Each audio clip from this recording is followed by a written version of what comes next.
The man in the front row was filming my son's school concert like he had been waiting for it all year.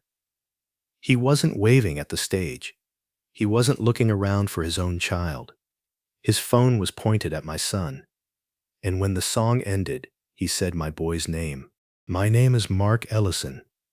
I'm 41 years old, and for most of my adult life, I have worked as a building inspector in a suburb outside Minneapolis. My job is simple to explain and difficult to do well. I look at houses, schools, apartments, and commercial buildings. I check foundations, wiring, exits, roofs, drainage, permits. I look for the things that are easy to miss before they become expensive, dangerous, or impossible to ignore. A structure can look perfect from the street and still be failing behind the walls. I used to think people were different. I was wrong. My wife Tessa and I had been married for 9 years. She was 38, worked part-time as a speech therapist, and somehow managed to make everyone around her feel remembered. She knew which teacher at our son's school had recently lost her father. She remembered to send birthday cards to cousins I had not spoken to in years. She brought soup to neighbors without announcing she had done it. Our son Caleb was 8. He had a serious face when he concentrated, a laugh that came out too loudly in quiet places, and a habit of humming when he drew. For the past 2 months, his class had been rehearsing for the spring arts night at Meadowbrook Elementary. It was not a glamorous event. It was folding chairs, paper programs, children in matching t-shirts, and parents pretending not to cry when their kids stood on a stage under fluorescent lights. But to Caleb, it mattered. He had a short solo in the final song, just 4 lines. He practiced them every night after dinner, sometimes in the kitchen, sometimes in the car, once in the bathroom because he liked how his voice sounded against the tile. Tessa and I promised we would both be there. The concert began at 6:30 on a Thursday. I got there early because I had learned, after becoming a parent, that school parking lots were designed by people who had never watched 200 adults try to arrive in the same 10-minute window. Tessa said she would meet me inside. She had come directly from a therapy session across town. I found 2 seats near the middle of the auditorium and saved one for her. The room filled quickly.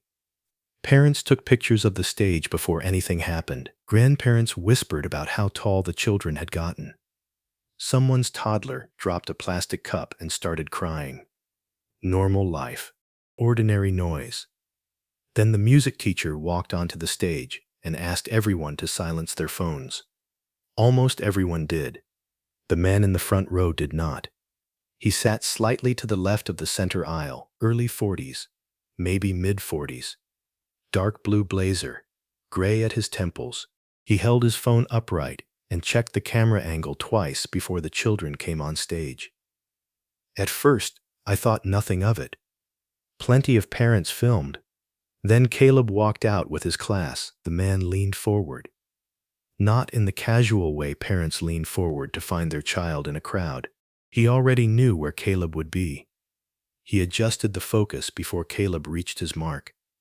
That was the first thing that felt wrong. The second came when Tessa entered the auditorium. She stopped at the back door. Her eyes moved across the room. Then they landed on the man in the front row. I watched her face change. It was subtle. A small pause. Her shoulders tightened. One hand moved toward the strap of her purse. Then she saw me, and whatever had crossed her face disappeared. She walked down the aisle and sat beside me. "Sorry," she whispered. "Traffic was terrible." "You okay?" I asked. "Of course." But she did not look at me. She looked toward the front row. The concert began. The second-grade classes sang 3 songs. The 5th graders performed a short drum routine. A group of children in bright paper hats recited lines about spring. And every few seconds, the man in the front row lifted his phone and aimed it at Caleb. Not at the stage, at Caleb. When my son's solo came, I felt the familiar pressure behind my eyes, the kind every parent feels when a child does something brave in public. Caleb stepped forward. He took a breath. His voice shook on the first line, then steadied on the second. By the third, he was smiling. I wanted to stand up and clap before the song was even finished. Instead, I looked at Tessa. She was crying, but she was not looking at Caleb. She was looking at the man in the front row. After the final song, the auditorium erupted into applause. Children waved at families. Teachers tried to organize them into lines. Parents stood, gathered bags, and rushed toward the side doors where the classes would come out. I turned to Tessa. "Who's the guy in the blue blazer?" She blinked. "What guy?" "The one filming Caleb from the front row." She looked over my shoulder, then back at me. "I don't know." "You don't know him?" "No," she said too quickly. "Maybe he's a volunteer." I looked again. The man had lowered his phone. He was smiling toward the stage. Then Caleb spotted us from the side exit. "Dad!" He ran through the crowd and wrapped both arms around my waist. "You did great," I told him. "Did you hear my solo?" "I heard every word." Tessa hugged him next. Then, before either of us could say anything else, the man in the blue blazer walked toward us.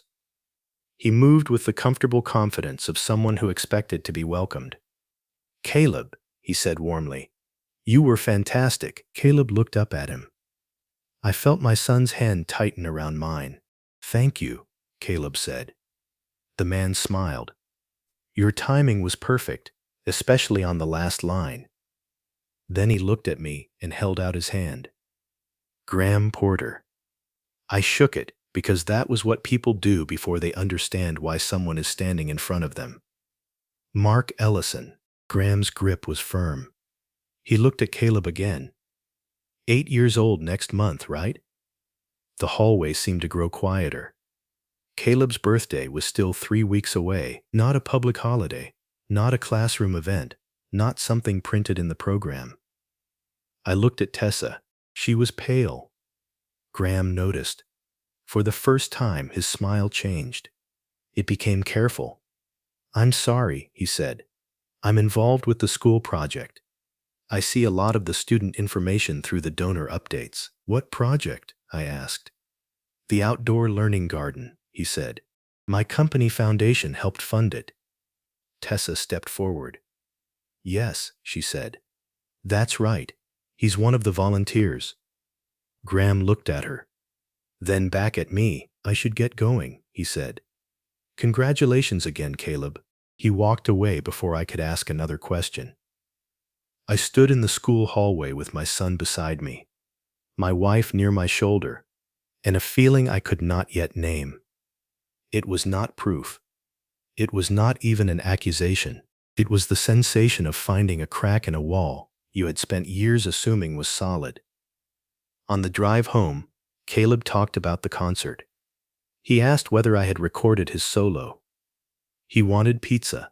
He asked if he could stay up 15 extra minutes because he had performed in front of a huge audience. Tessa sat in the passenger seat, quiet. I waited until Caleb was asleep before I asked again. We were in the kitchen. The dishwasher was running.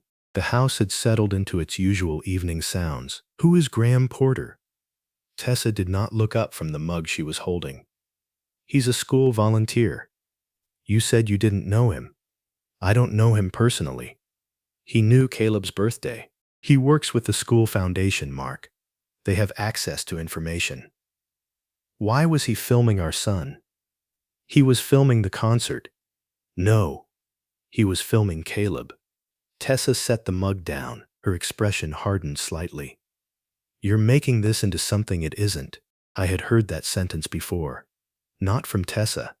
From homeowners who had ignored a leak until water spread across their ceiling. From contractors who had skipped a permit and hoped no one would notice. "You're making this into something it isn't." "Then help me understand what it is." She crossed her arms. "Graham's company donated to the garden project. He has been around some school events. That's all." "Why did you freeze when you saw him?" "I didn't. You did." "I was tired." Then she picked up her mug and went upstairs. The next morning, I did something I had never done before. I searched for Graham Porter. Not obsessively, not late at night in the dark. I sat at my desk before work and typed his name into a search bar. He was the vice president of a local commercial landscaping company called Porter and Vale. The company had a foundation. The Porter and Vale Community Fund had donated $15,000 to Meadowbrook Elementary's outdoor learning garden. There was a press release on the school district website. A photograph showed Graham standing beside the school principal, 2 teachers, and 3 members of the parent committee. Tessa was one of them. She had not mentioned that. I opened the school newsletter archive. There were more pictures. Tessa at a planning meeting in November.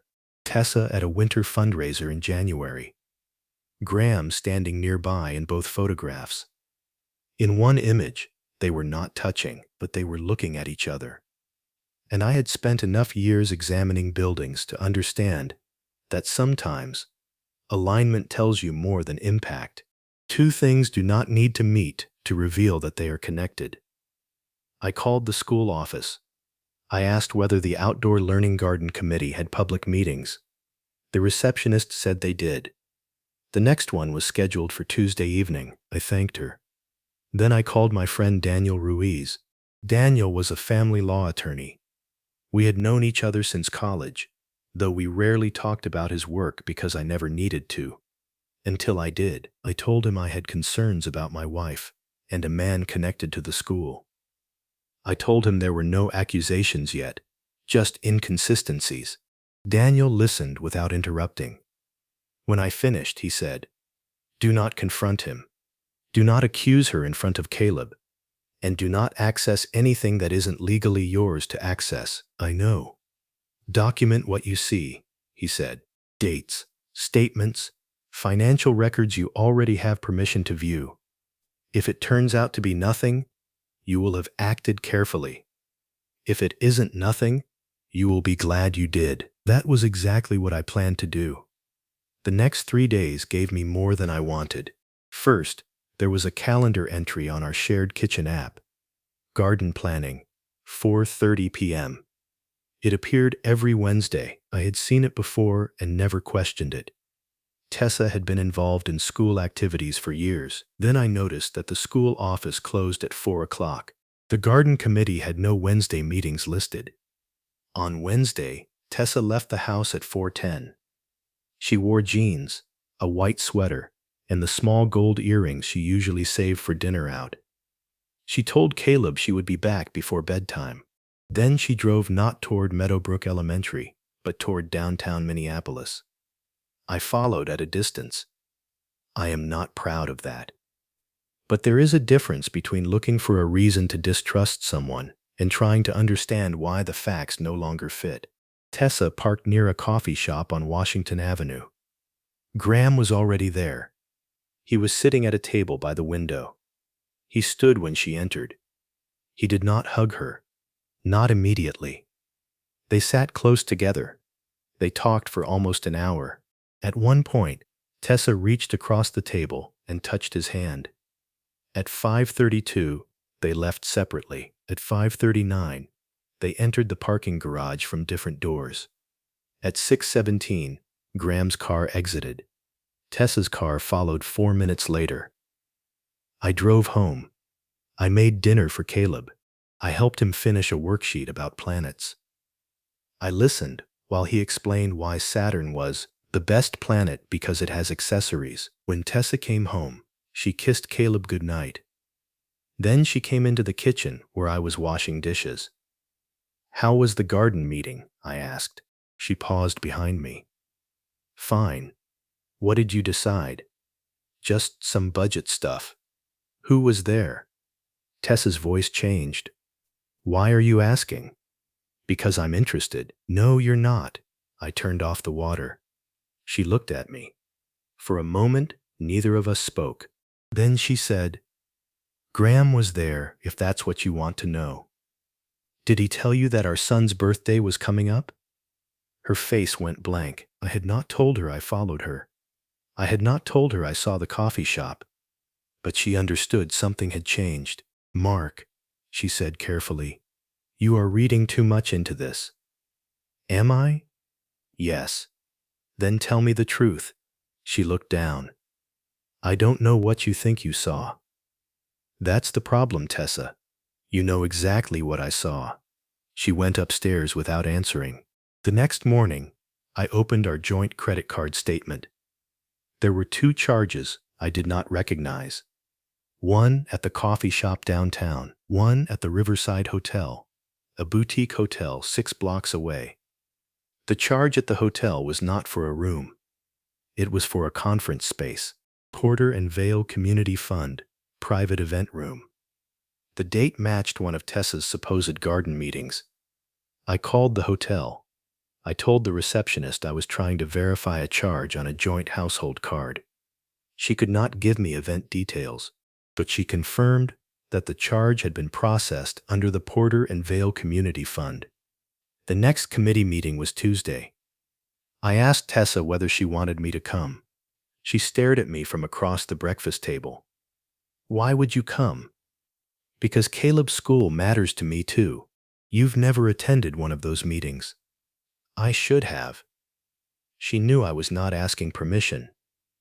Tuesday evening, I arrived at Meadowbrook 10 minutes early. The meeting was held in the library. There were 7 folding tables arranged in a square. A coffee dispenser sat near the back wall. The librarian had placed a handmade sign on the door. Outdoor Learning Garden Committee. Graham was already there.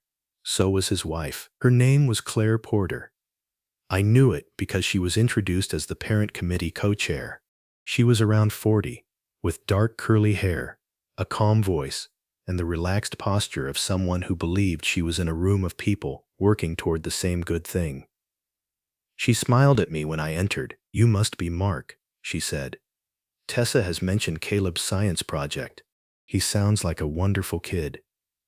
I looked toward Tessa. She had gone pale. Graham did not look at me. That told me more than any greeting could have.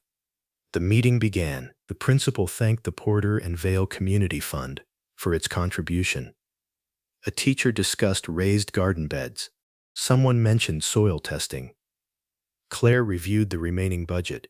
Then Graham said something that made me sit forward. "The foundation has also covered several off-site planning sessions," he said. "We wanted the committee to have space to meet without interruptions." Claire looked at him. "Off-site sessions?" Graham's hand stopped over his notes. "Yes," he said. "The working sessions for the design committee." Claire frowned. "I thought those were held here." Tessa looked down at the table. I took a folder from my bag. Inside were printed copies of the joint credit card charges, the event room billing description, and the dates of Tessa's calendar entries. I placed them in front of me. I did not slide them across the table. "Not yet." The principal looked between Graham and Claire. "Are there additional meetings we weren't aware of?" Graham cleared his throat.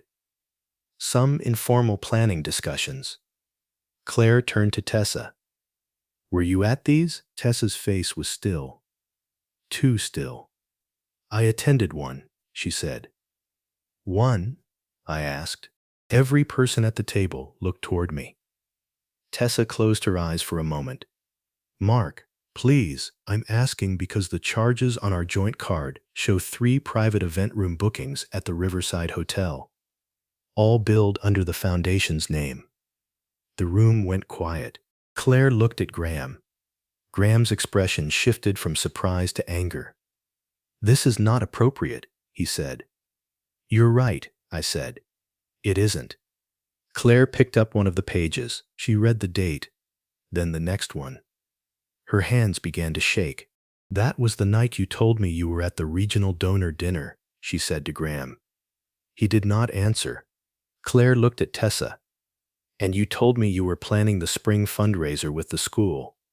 Tessa's eyes filled with tears. "It wasn't supposed to become this." Claire laughed once. "It was a small sound, a broken one." "What exactly was it supposed to become?" Graham stood up. "Claire, We should discuss this privately. No, she said. Her voice did not rise. That made everyone listen harder. No, you don't get to use a school foundation, a children's project, and a room full of parents as cover for whatever this is. Graham looked at Tessa, then he looked at me. For the first time, I saw fear in his face. Not fear of losing Tessa, fear of being seen clearly. The principal gathered the papers quietly. She said the school would review all foundation-related expenses and suspend informal off-site meetings until the matter was clarified. No one shouted, no one threw anything. No dramatic scene would have made it more serious than it already was. Claire stood from the table. She looked at Graham, then at Tessa. I need you both to leave, she said. Tessa looked at me. Mark, I stood up. Caleb is at my sister's house, I said. He's safe. Tessa's shoulders collapsed. I never wanted him to be hurt. Then you should have protected him from the lie before it got this far. She cried then. Quietly. Claire walked out of the library without looking back. Graham followed a few seconds later. Tessa remained seated. The room had emptied around us. Only the librarian stayed behind, stacking chairs at the far end of the room, with the careful silence of someone who understood she was witnessing a private loss. Tessa looked at me. I'm sorry, she said. I believed she was sorry, but I had learned that regret is not the same as repair. I need you to be honest now, I said. She nodded. It started last fall, she whispered. Graham was helping with the garden project. We talked. I was unhappy. I felt invisible. You could have told me. I know. You could have left. I know. But instead, you let our son's school become part of it. Tessa covered her face. I didn't think he would come to the concert. Why was he filming Caleb? She looked at me through her hands. He wanted to see him perform. The answer made everything colder. Not because Graham had harmed Caleb directly. He had not. But because he had stepped into the shape of a family moment he did not belong to. While Tessa stood beside him and allowed it to happen, I did not scream. I did not insult her. I did not ask for details I would regret hearing. I said, "You need to find somewhere else to stay tonight." She nodded. The divorce process took almost a year. There were meetings with attorneys, conversations about custody, financial disclosures, hard discussions that seemed too adult and too dull for something that had once felt so personal. Graham's company foundation conducted an internal review. The school did not lose the garden project. The money already designated for student materials remained protected. But the foundation withdrew from future direct involvement with the committee. Claire resigned as co-chair for a while, not because she had done anything wrong, because sometimes being honest in public still leaves you too tired to remain in the room where you were hurt. Tessa moved into an apartment near her office. Graham stayed with his brother for several months. I heard later that he and Claire separated. I never asked Tessa whether she and Graham continued seeing each other. It did not matter. There are questions that only keep a wound open because you are afraid to accept it has already changed the shape of your life. Caleb asked about his mother carefully. Children notice what adults think they are hiding. One night, a few months after the committee meeting, he sat beside me on the couch while we watched a documentary about ocean animals. The narrator was talking about whales. Caleb looked up at me. "Are you and Mom mad at each other?" I paused the television. I wanted to give him an answer that was true without making him carry a weight that belonged to adults. "Mom and I made some mistakes in how we handled grown-up problems," I said. "Is she coming back?" "I don't know." He looked down at his hands. Did I do something wrong? That question almost broke me. I moved closer and put my arm around him. "No," I said. "Never. None of this is because of you." He leaned against me. For a while, we sat quietly. Then I said the thing I had been learning myself. "Adults sometimes make mistakes, Caleb. Big ones. But family isn't the person who makes the loudest promises. He looked at me. It's the person who stays honest, I said, and who keeps showing up. He thought about that. Then he nodded. Like you came to my concert? Like that. A year later, Caleb sang another solo at Meadowbrook's Spring Arts Night. The school auditorium looked almost exactly the same. The folding chairs, the paper programs, the nervous parents, the bright stage lights. I sat in the middle row. My sister sat beside me. Tessa sat a few seats away, alone. We were polite. We were careful. We were parents first. When Caleb stepped onto the stage, he searched the room. Then he found me. I raised my hand. He smiled. And when he began to sing, I did not look around for anyone else. I did not wonder who was watching. I did not search the audience for signs of what had been lost. I watched my son stand under the lights, brave and steady, singing in a voice that was stronger than it had been the year before. And I understood something. Trust is not rebuilt by pretending the cracks were never there. It is rebuilt slowly, with truth, with boundaries, with the people who remain when pretending becomes too expensive. That night, Caleb's song ended. The audience stood and applauded. And this time, when I clapped for him, there was nothing hidden in the room.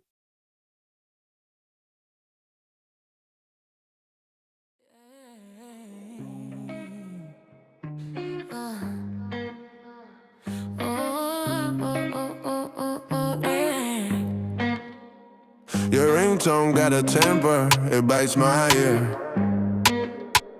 I let her ring twice just to prove I'm still here. Yeah. I walk in the room like who forgot to pray. Chain doing backflips, watch doing ballet. My thoughts in cursive, yours in all caps. I don't do maybes, I do contracts. She want the truth, but the truth too sharp. I keep it tucked like a tool in the dark. Came from the mud with a suit on a smirk. Now my name stamping receipts when I work. Don't call me sweet if you mean stay small. I've been the spark and the wall. Say what you want, but don't talk cheap. If you want me close, come deeper than deep. We don't flirt, we bargain. Heat with a fine print. Kiss like a dare, leave a mark, no fingerprint. If it's love, it moves loud, no maybe in the air. Step in, hold steady, or don't come near. I don't need saving, I need you precise. Talk to me clean, no sugar, no spice. I'm not your trophy for a midnight shelf. I'm the headline I don't share with else. You got a mouth full of jokes and a pocket full of wins, but I clock how you move when the silence begins. If you're real, then be real when the room don't clap.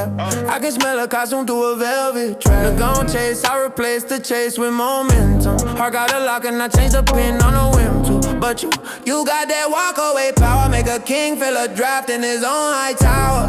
That mean me playing no smoke, no theater. Touch my mind first, that's the real feature. Two big egos, one lane, no brakes. If it crash, let it crash from the choices we made. Don't flirt, we bargain. Heat with a fine print. Kiss like a dare, leave a mark, no fingerprint. If it's love, it moves loud, no maybe in the air. Step in, hold steady, or don't come near. Say it with your chest, not your chest. Hey, straight like that. Call me trouble if you like to spell it right. And if you want peace, don't start no fight.